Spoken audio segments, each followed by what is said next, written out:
Hello, This meeting everyone. is being recorded. Thank you. Good evening, everyone. My name is Maria. I'm Educational Welcome Project Officer at REUK, and today we're here to talk about how we can support Ukrainian children in schools better.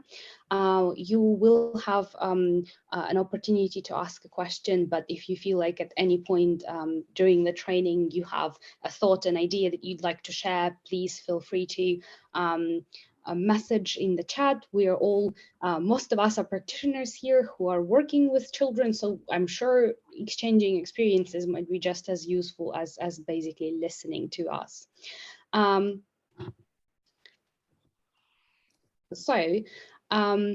As Refugee Education UK, we actually exist to help children and young people to have who have fled their home countries because of war, other forms of persecution, to get into schools, to thrive in schools, and both academically and in their well-being just generally develop. And so with an unprecedented number of recently arrived refugees from Ukraine, we felt like there is a need to share our own experiences that we've built up over the years of working with refugee children. And also me, myself, as a Ukrainian refugee, was able to identify certain patterns and behaviors and just differences that are common for Ukrainian children in relation to other refugee kids, and we will be sharing those today as well. I am going to share a presentation at this point. Let me know if you can't see it. Okay, so during today's training, we will be discussing the experiences of education in Ukraine, key challenges for Ukrainian children in the UK, and support strategies for teachers and other practitioners, as well as where you could possibly find further support in helping Ukrainian children.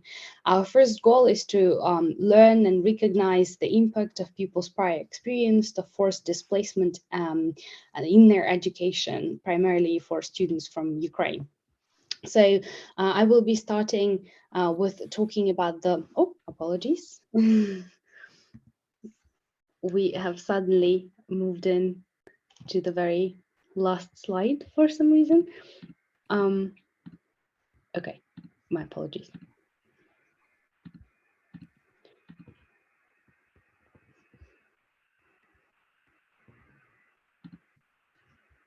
Sorry. Katie, can you tell me if you can see my presentation in full mode? I can see your whole screen, so you need to put it on presenter mode. Yes, that's the thing.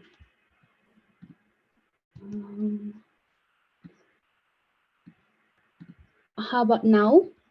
I can still see your now I can see you. My apologies. I think I was sharing a wrong window. See, you prepare for certain things to happen, but then no matter how many times you rehearse.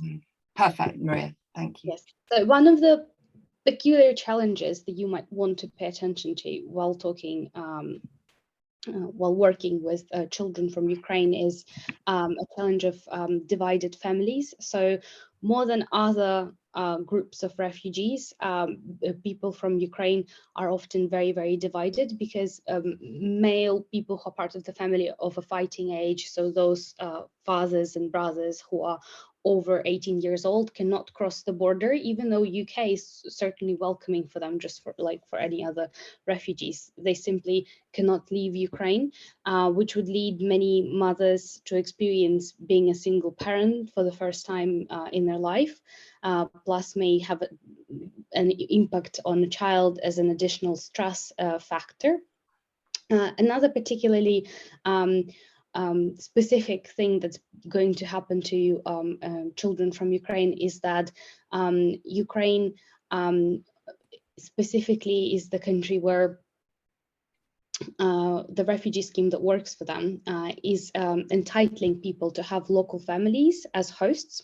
So Ukrainians are reallocating under 3 main schemes, and one of the major ones is Homes for Ukraine. So as of September 2022, an estimated 135,000 visas were issued for this particular program for Ukrainians, which basically means that people are living in a temporary kind of accommodation, because this for host families is not a permanent arrangement, and it means that you can have a child in school that you develop a specific program for, and you have just started to understand how to better help them, and then all of a sudden, because families moving to a more permanent accommodation or renting a house, now they have to basically reallocate, and it might be slightly discouraging. You might think that this program, that you've developed might not be as helpful. However, I strongly encourage to not pay attention to this possibility, because your school might be the first UK school the child's experienced. So in any event, whatever you would write as necessary and useful for this child would then be extremely useful for next teacher, next practitioner that would be working with them. So even if your child might be reallocating, still treat it as an opportunity to kind of kickstart their educational journey in the UK. What else is interesting is that for Ukrainians, more than for other groups of refugees, the different experiences that children have gone through before reallocating to UK can be highlighted. So some children may have lived in Europe or in the west of Ukraine right when the war started, while others had to go through experience living on occupied territories, experiencing extremely traumatic events. Their family members or loved ones may have been killed, etc. So if you starting to catch yourself, and I know all of you are great practitioners who are not going to be doing this, but if at some point you're catching yourself thinking, oh, Ukrainian refugee children are so spot on, or they're so quickly integrating, etc., this might as well be because they have kind of experienced a better experience, but the next child you might get from Ukraine will not behave in the same way. So just as usual generalization is bad, but what is also important to know for you as a practitioner is that asking about certain traumatic experiences on the journey, or comparing which town the child is from, may help you to understand better. Just simply asking for hometown and then Googling where on the borderline it is and how close it's located to, the fire line could be useful as well. And the last thing I'd like to mention is that, again, Ukrainians, more than other groups of refugees, according to our experience, are actually looking forward very much to going back to their home country. And the Ukrainian government is doing everything possible to continue education, even though over 70% of schools are shut down or working remotely due to the impossibility of starting offline, as it is dangerous. So you may find a child in a very interesting position where somehow the family still insists for them to keep studying remotely in a Ukrainian school. And so they experience double homework, and you might not even realize it, or they spend more time trying to fit into both educational systems. So this is also something interesting trying to consider, and maybe ask a family if they're in this position or not. We will be moving on to an overview of educational system in Ukraine. We feel like this might be particularly useful for you. Have I moved to another slide, Kate? No, it hasn't moved yet. How about now? There you go. No, yep, you're there. Thank you. So as you can see on the table, even within Ukraine, we have over 50% of children who were displaced, so reallocated to both western sides of Ukraine or outside of the country. The Ministry of Education is trying to make everything possible to fit right now. So currently our system is not as set on as it used to be before. However, just so you can compare, the levels of your students with what you use in the UK. I'm going to briefly talk about Ukrainian schools. So Ukrainian school curricula is more regulated by the government than the UK national program is. So even if the child has been going to private school or in some other form of education, because we do have homeschooling now, they would still be learning very much same types of subjects, and would experience similar types of education. There is no religious schools in Ukraine, but children would still learn ethics and sometimes religion or theology in their schools. Also, it's interesting to know that usually school starts at 8, sometimes 8:30, and would last until 1 or 2:30.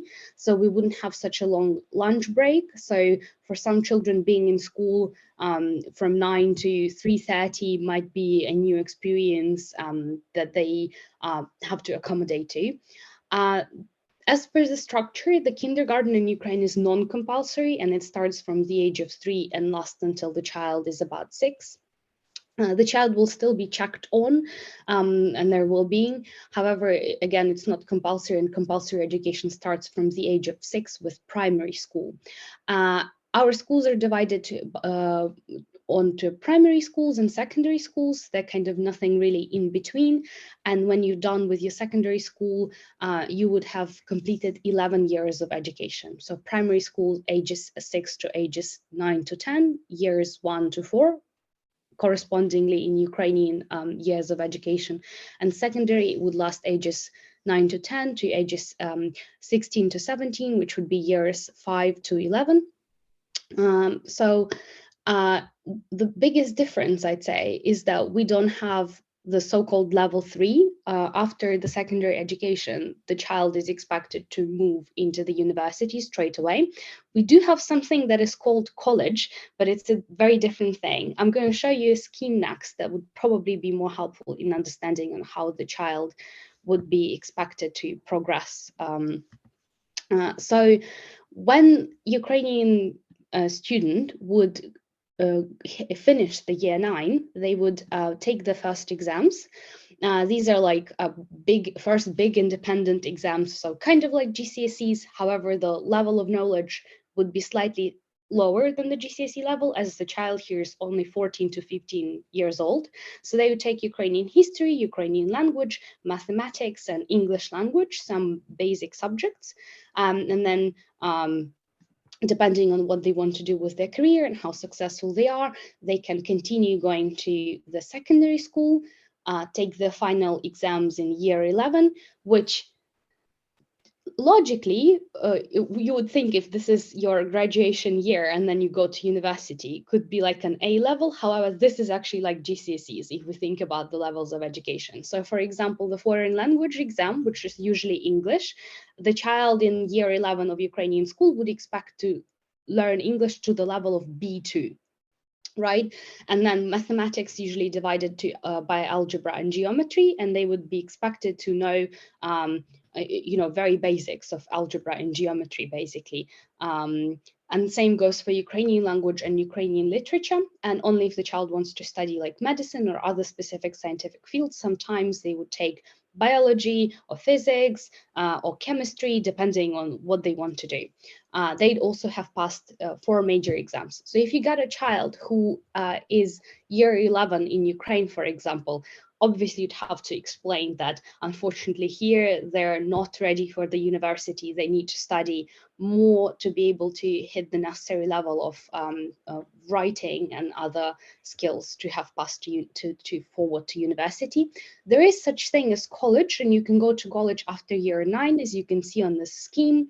College is something we inherited from the Soviet Union past that used to be something that would vocationally train you to become a welder, for example. But now we also have colleges that provide humanitarian education, so you can study pedagogy to become a teacher, you can study law, you can study all kinds of things. However, if you are finished with your college, which usually takes 4 years of education, technically you are still on level 2. Maybe if you're in the UK, you'll be able to kind of proof that you are on level 3, but that's not necessarily going to happen. So it's the same level as secondary school in Ukraine. The only thing it helps you with is that if you go farther than into the university, some universities will let you go into year 2 or year 3 of bachelorette program. So hope you're not confused at this point. And the main idea here is that actually you will need to assess your child individually, because even though, like I said, you're expected to have a level 2, a B2, so intermediate knowledge of English. If you're a child that comes from a smaller town, your English language teacher likely lacked a bit sometimes in professionalism, as it's hard to recruit. So you'd have 2 children, one from the city, one from the smaller town, completely different levels of English, for example. So we're going to move on to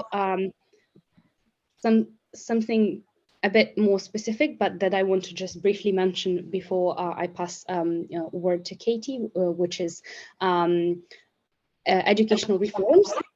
So before 2017, Ukrainian education was still very much based off on kind of Soviet Union models. So it would be very teacher-centric. Children would not really do lots of presentations or work in groups or do what we call active types of learning.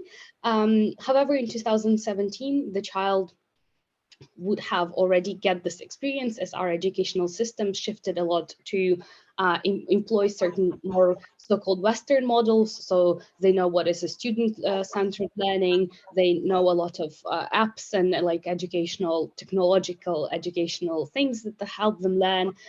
So I guess what it means for you is that if you have a child who is currently in year 7 in the UK or above, chances are they would need a little bit more attention in terms of explaining them how group dynamics work, how what's expected of them as kind of independent learners, and how can they interact with their classmates, etc. However, if you're getting a younger child, chances are they'd be a bit more accommodated to technology with learning, etc.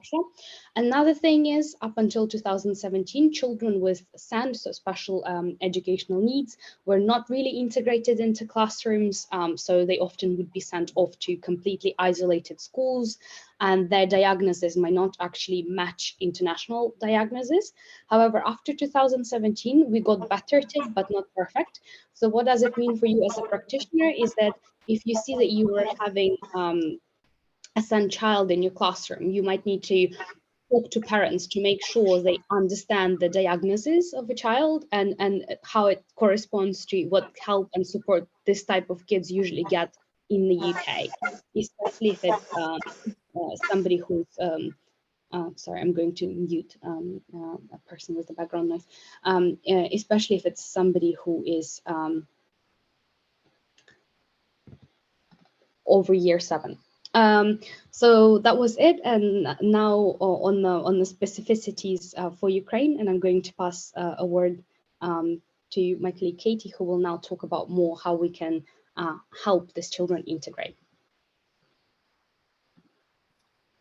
Fantastic, Maria. I'm just unmuting myself. So we're now moving on to outcome 2, which is looking at some of the key challenges that may affect Ukrainian children here. And at this point of the training, we are less focused on Ukrainians because a lot of what I'm saying is going to be useful, I think, for any refugee or asylum-seeking children that you find in your school.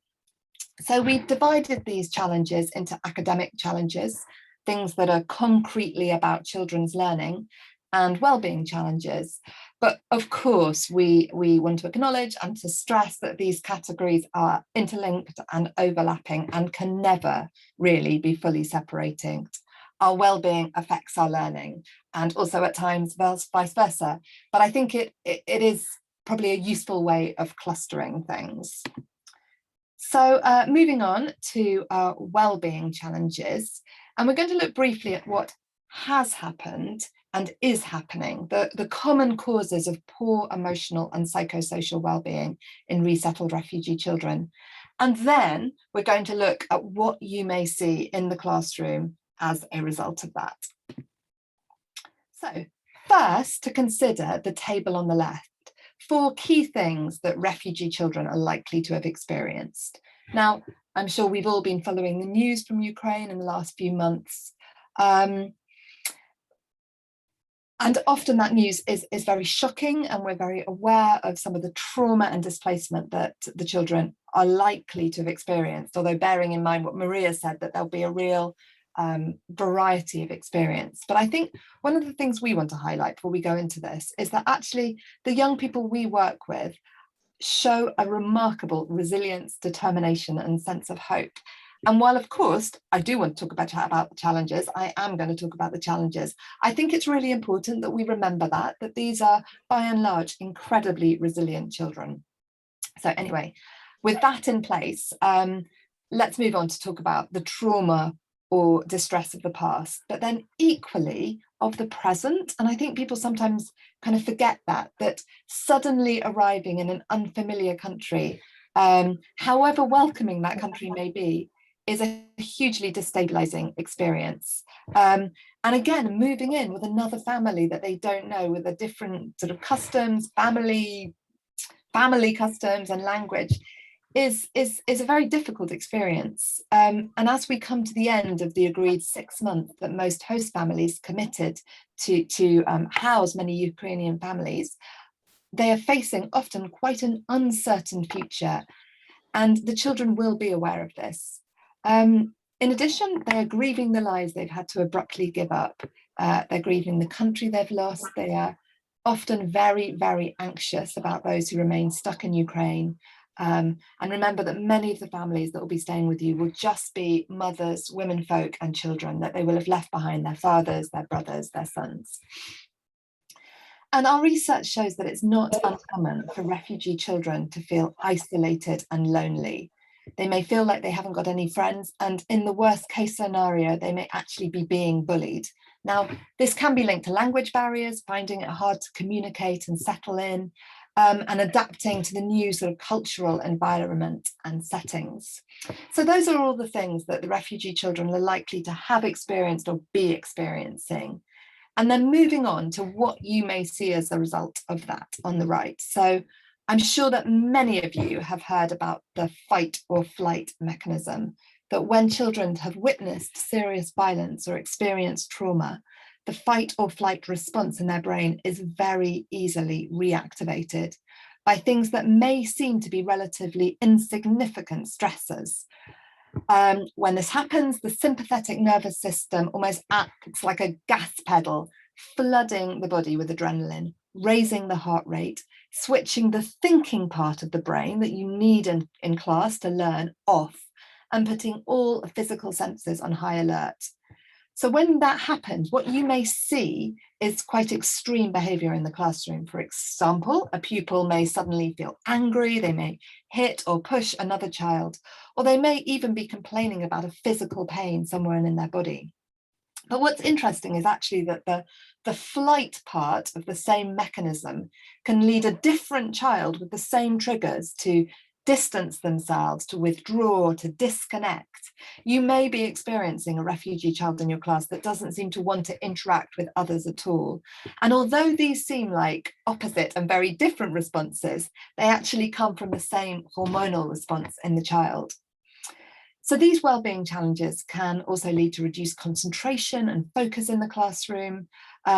You may find that they're more easily startled, distracted. They may find certain noises like a bell to, I don't know if there's a bell to sort of signal the next lesson. That could be something that's very, very triggering for a child.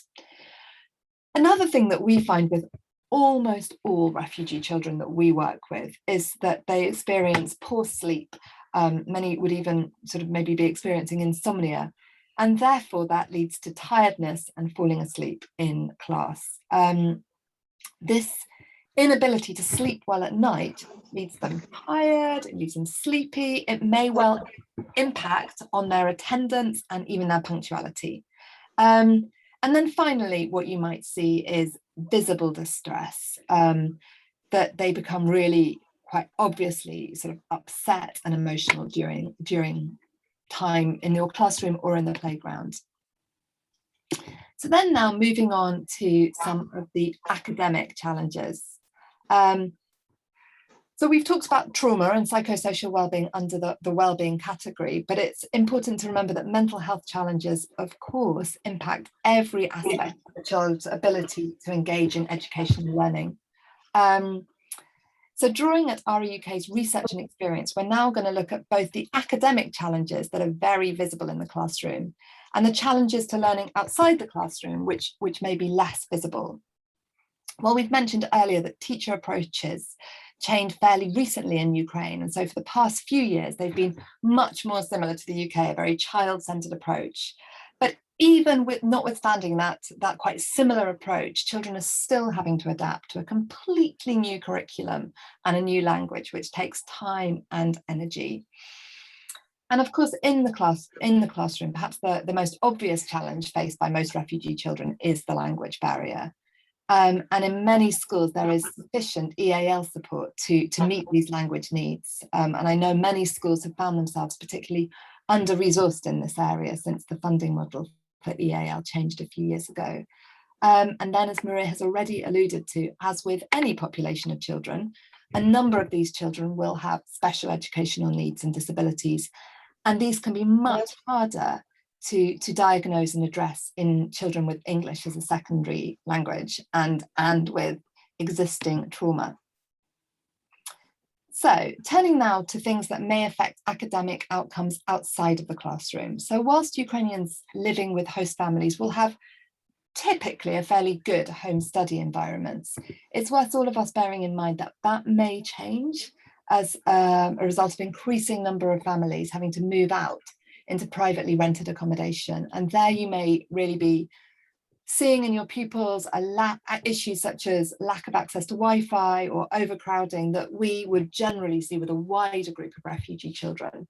And then maybe there's the issue of seeming lack of parental support and engagement in children's education or homework, which can affect refugee children's academic achievement. And now it's worth emphasising that this is likely not out of reluctance, but because of the parents' own challenges, including their own language barriers. They, as we've said, were likely to be just a mother. She may well having to be looking after other children and dealing with her own sense of trauma and dislocation. And in this context, even something as simple as, I don't know, reading a child's phonetics flashcards or something may well not be happening. And then there is, of course, sort of possible poverty, which we've sort of touched on. And I think, again, sort of emphasizing for Ukrainians that this is something that I would anticipate becoming more and more and more of an issue. And what this may affect is transportation to school, even nutrition, their ability to buy uniforms and equipment, and then as time goes on, their ability to participate in extracurricular activities. So moving now to our third outcome, looking at developing an understanding of academic and wellbeing challenges for, outcome 3, we're in outcome 3, aren't we? Excuse me. We're looking now at how to sort of bring all of that together. So moving on to key principles for interaction. So drawing on our research and experience of what works, we're going to consider some key principles that you should take on board when working or engaging with refugee children. Now, I know that as a teacher or as a member of staff in a school, you will aim to build trust with all of your children and all of your parents, but I think it is worth highlighting that this is particularly important for refugee families, as it may take longer than you're used to. But I would say that as a teacher, you have a unique opportunity to set an example of welcome and special care and help these children and their parents feel seen and feel listened to. Now, I'm sure that this is in line with some of your school's behaviour policies, but when challenges are particularly acute, it's really worth reminding ourselves to look beyond the visible behaviour to what may be causing it, and seeking to address it where appropriate in collaboration with other staff. So I think what I'm getting at here is remembering in the moment, in the frustration of a very difficult child or very difficult behaviour, remembering some of the challenges that we've already discussed and the impact of trauma on children's behaviour. Now, of course, children with little or in some cases zero English language are going to struggle immensely to start with. But low language is not synonymous with low intelligence. And again, that's something that sounds obvious, but we feel like we really have to emphasize it often when we're going into schools and colleges working with refugee children. And what we unfortunately often find that if a child has a very limited amount of English, then their talents in other areas such as maths or music or whatever it may be are overlooked. And then I think fourthly, and this is, I have to say, one of my personal favorites, although I do recognize that at times it may feel like the hardest, is to try and see a refugee child's presence in your classroom or in your school as an asset, as a positive, as an opportunity for other children to learn more about compassion, rather than seeing refugee children as a problem, a burden, something that increases your worldview, increasing your workload. And I recognize, I say this recognizing that it probably is going to increase your workload, but I'd like to reference, I work in Northwest London, and it's an area with a high number of refugees and asylum seekers, and the headmaster of our local school said to us that enrolling refugee students was the single most effective thing that he'd done for raising aspirations amongst his entire student body. So I would really urge you to see this as an opportunity to increase the worldview and the compassion of your existing students. And then we mentioned right at the beginning, I said, refugee children are often incredibly resilient. And I would also sort of urge you to recognize that resilience and nurture the strengths, the resources, the skills, and the experience of these children. So moving on now to some teacher approaches. So when you are responding to the fight or flight response, a couple of useful pointers, and again, in some ways this feels quite obvious, but I think it's really worth talking through. So really simply, make sure that you move slowly and calmly and speak in a gentle voice. This is so important to create a safe space for the child. And so as part of this, maybe you could think about sort of, if possible, moving them away from other children in the room, you or a teaching assistant, another member of staff, seeing if you could actually take them out into the fresh air. Can they get some space? Just simple, give them simple things to do. If they're clearly triggered or really struggling, get them a glass of water, ask them to, I don't know, count the pencils for you, put them in color order, just something that actually doesn't use the thinking part of their brain, but is really sort of methodical and allows that cortisol to leave the body, allows them to calm down until they can again engage the thinking part of their brain. I think it's also worth saying that seemingly normal topics can be triggers for refugee children. And we're not saying this to say you have to completely avoid talking about these subjects, but to sort of give you the heads up, I guess, that they may well be triggers. So, for example, speaking about family could be very triggering for children that may have lost family members. They may not know what the situation is with a family member, or they may know that their family member is in extreme danger. Talking, I guess more obviously, but talking about their journeys to the UK could be quite triggering, because these will often have been very traumatic. And talking about the situation in Ukraine will definitely be difficult for children. And I mention this because particularly the sort of family-ish topic is something that we often reach for when we're making conversation with new pupils. So do bear in mind that could be quite triggering. And sort of, if you're working with sort of younger children, maybe those exercises about sort of family trees and all the rest of it, that could be very difficult for children who are not sure what's happening with their family. And then having time to talk can be a really important part of creating a safe space. So you're going to play such an important role in helping these children adjust to their new environments. You may find that if they've experienced significant stress and trauma, that they may open up to you unexpectedly. And I know you will all know this from your safeguarding training, but it's so important that if this happens, that they do feel listened to and valued. Equally, it is obviously important that you feel able to balance that with your own needs, with the needs of the other children in your classroom. So if you feel comfortable listening to the child, then make sure that you can move to a quiet place. But if it's not the time, if it's not an appropriate space to do this, then do please make sure that you direct the child to an agency, whether that's in the school or out of it, where they will be able to safely talk. I don't know, in your individual schools, what you have in terms of sort of, play therapists or a counsellor, but really make sure that the refugee young children are aware of these resources. And I think it's always a good idea to share your concerns with your school safeguarding coordinator, whether or not you were sort of able to pursue that with the child. So moving to the next slide, Maria. Now that we have discussed some of the principles for interaction and teacher behaviour, we're going to share some ideas for things that your school can be doing to support refugee pupils. And we're going to consider these interventions under 5 key areas. So the first one that I'd want to sort of talk about is about peer support interventions. So all of our research and our experience working with this kind of group of pupils shows that creative approaches such as buddy schemes can make such a big difference to a refugee child's ability to settle in and feel welcome in your school. So could you match a Ukrainian child with another student, ideally someone that maybe comes from a similar cultural background or maybe even a similar linguistic background, but that's not actually the most important thing.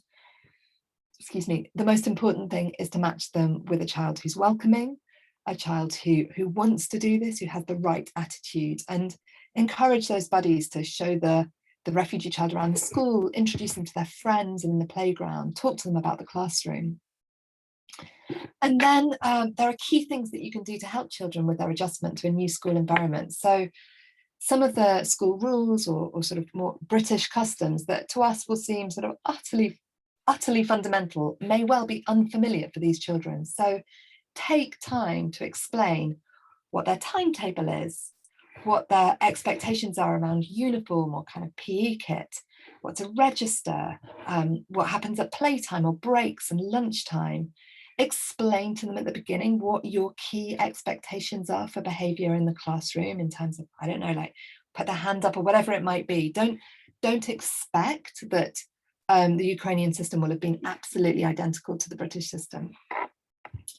And I think to sort of promote stability, which is important obviously for all children, but particularly children who've been through traumatic experiences, if you can, make every effort to minimise teacher or class changes.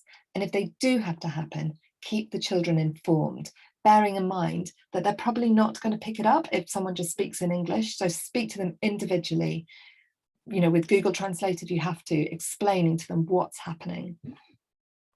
I think that the third approach we'd take is a strong pastoral care and wellbeing support. Make sure, and we've sort of touched on this, but it is worth repeating, make sure that the child knows who they can turn to if they want to talk to someone, whether that's a teacher or a specific member of school staff. And then kind of everything we've mentioned will help make your school a more welcoming and inclusive place for these children. But there are other things you can do. So, for example, bear in mind their sort of cultural and religious needs. So whilst most Ukrainians will be Christian, so you won't necessarily need to sort of think about something like halal food, but the holidays are different. So for example, Ukrainian Christian, and they follow the Orthodox calendar, Ukrainian Christmas and Ukrainian Easter are later than the Christmas and Easter we celebrate in the UK. Be aware of that. Be aware they might want to take a day off to celebrate their Christmas.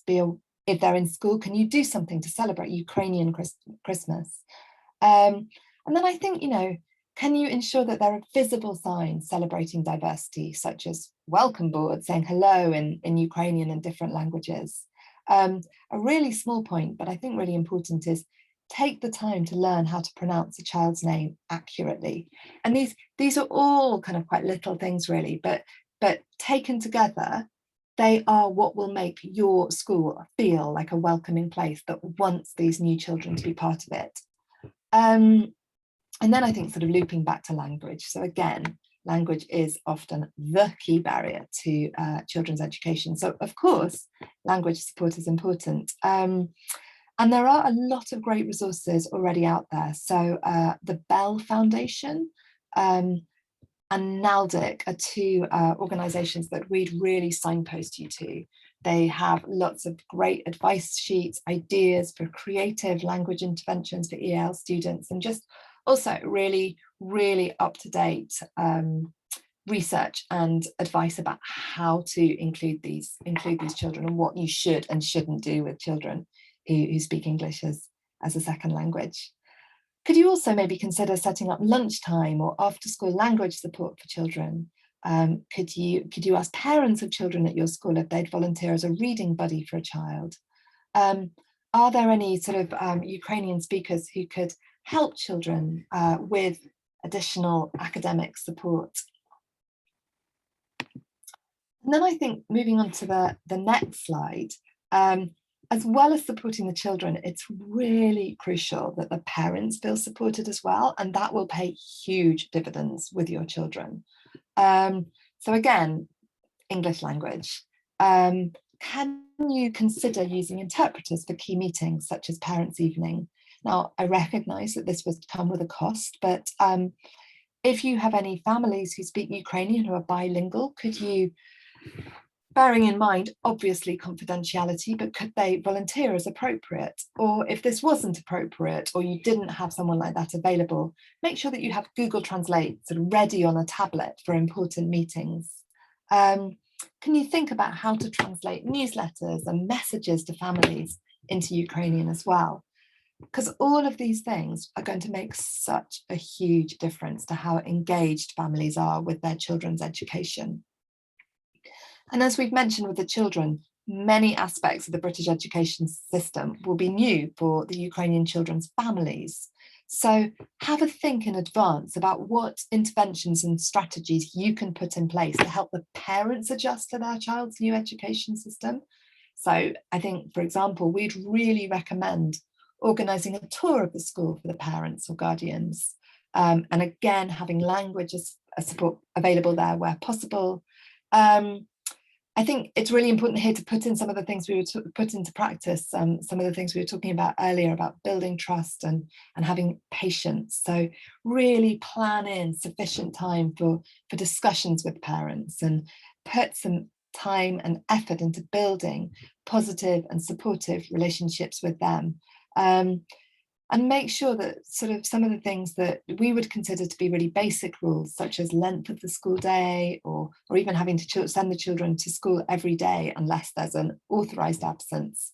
Now, these are likely to be more or less familiar to a Ukrainian family, but more than some of the refugee families we deal with, but I still think there is no harm in really stating those expectations clearly from the get-go.